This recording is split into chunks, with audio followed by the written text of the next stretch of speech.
Di Arab Channel kembali bersama saya Adi Prasetya Teguh. Mungkin bagi Bapak Ibu yang baru pernah lihat saya, perkenalkan saya ini sebenarnya lebih fokus untuk membahas dengan menggunakan analisa kuantitatif atau saya biasanya sebutnya tuh quant.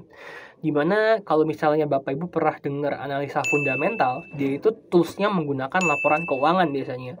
Dan kalau misalnya Bapak Ibu pernah dengar technical analysis, nah technical ini biasanya toolsnya adalah menggunakan grafik dan volume. Nah kalau quantitative analysis atau quant, itu biasanya fokusnya adalah toolsnya menggunakan data masa lalu. Nah, dan sebelumnya saya pengen nyapa dulu, thank you banget buat Bapak Ibu yang dari video saya sebelumnya udah menyampaikan pertanyaan, dan saya akan coba terus jawab pelan-pelan satu persatu melalui video yang biasanya akan diupload setiap Selasa siang. Nah, pertanyaan yang saya akan coba jawab pada hari ini adalah, ada apa dengan saham Unilever? Nah, Unilever ini lumayan ngebuat heboh ya, gara-gara kalau kita lihat grafiknya nih, sebenarnya dia ini saya ambil dari Reuters dari tahun 1992 sampai kira-kira tahun 2017, harganya itu naik secara signifikan dan saya bilang rapih, istilahnya tuh naiknya tuh konsisten, gejolaknya tuh nggak banyak gitu ya. Dan even tahun 2008 ketika terjadi krisis subprime mortgage yang harga saham pada berjatuhan, saham Unilever nggak naik sih, cuman dia tetap stabil dibandingin indeks kita yang turun dalam banget, dan saham-saham perusahaan lain tuh turun dalam banget. Nah, dari hal tersebutlah kita banyak orang yang berasumsi bahwa Unilever ini saham yang top atau primadona lah ya kan, karena dia kebal krisis dan pas nggak krisis pun dia naik secara signifikan.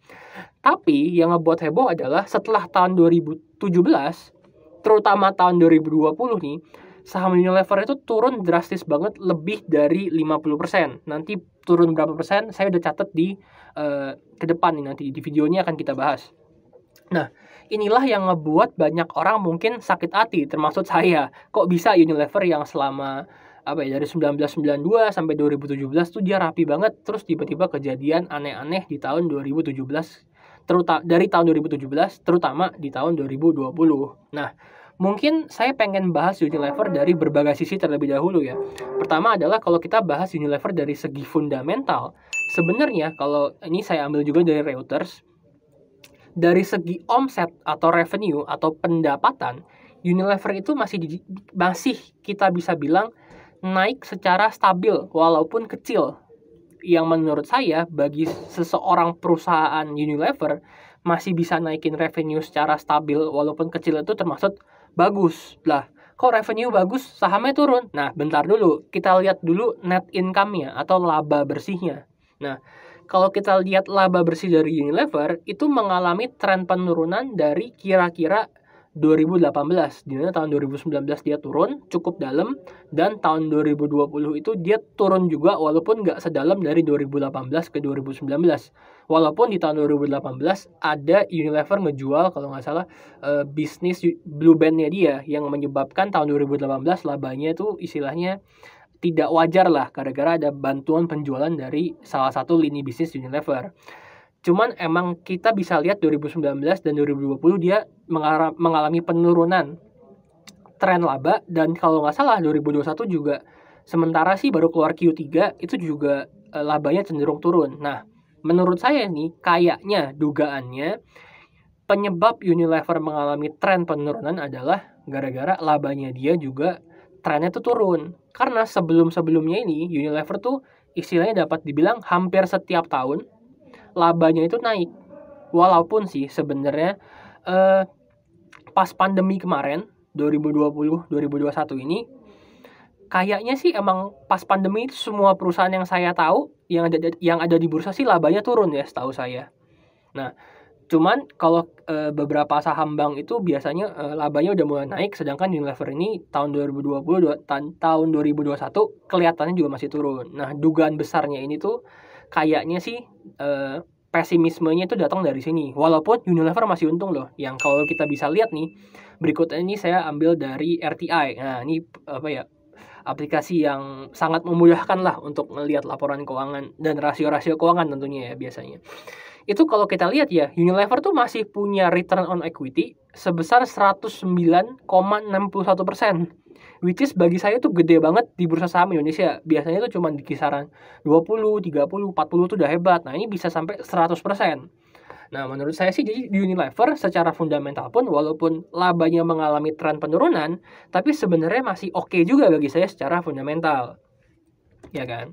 Nah, terus mungkin kita berikutnya coba bahas dari segi teknikal nih, yang istilahnya quantnya saya.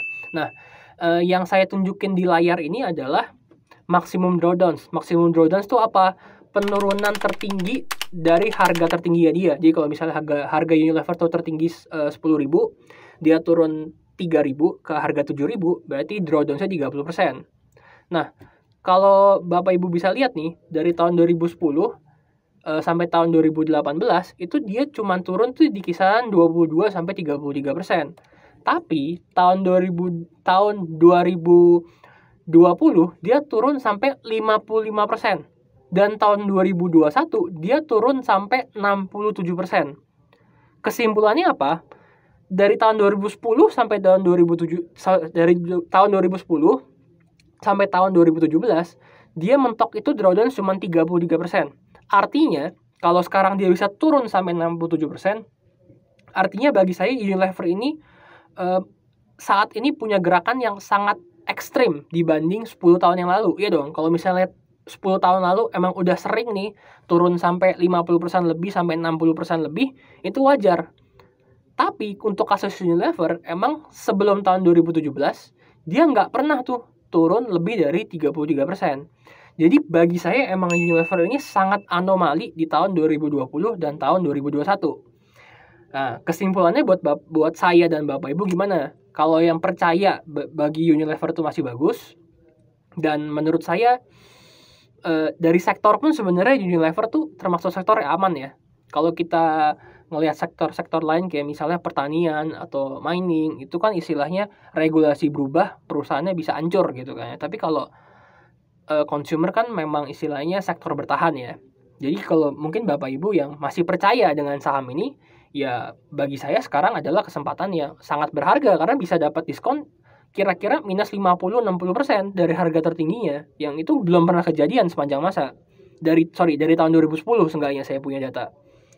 Yang kedua adalah mungkin kalau Bapak Ibu yang lebih nggak mau terlalu ambil resiko, ya bagi saya jangan beli sahamnya. Lebih enak kalau mau investasi saham tapi nggak terlalu suka dengan resiko, belinya indeks saja, nggak usah beli saham ya. Mungkin saya nggak akan bahas indeks terlalu dalam pada kesempatan kali ini ya. Tapi saya rasa kesimpulannya sih saya udah sampaikan seperti yang barusan saya sampaikan. Saya rasa sekian untuk video saya kali ini.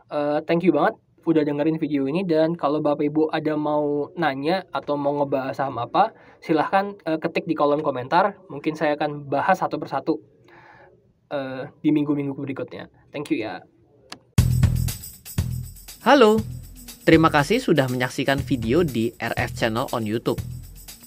RF Channel adalah channel edukasi untuk kita secara bersama-sama belajar dan mendapatkan aktualisasi mengenai investasi, keuangan, dan bisnis bersama saya, Ryan Filbert, dan tim. Add nomor WhatsApp saya di 0895 07 08 0789 0895 07 08 0789. Download aplikasi MyRF di Android atau iOS untuk mendapatkan artikel dan tema-tema khusus mengenai edukasi investasi, keuangan, dan bisnis pada aplikasi MyRF sekarang juga.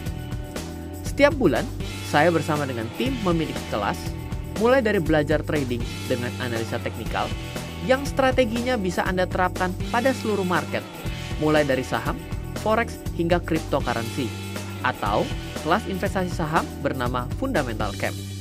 Untuk mengetahui kelas lainnya dan bertanya mengenai kelas, hubungi tim sekarang juga di 0852 882 6187.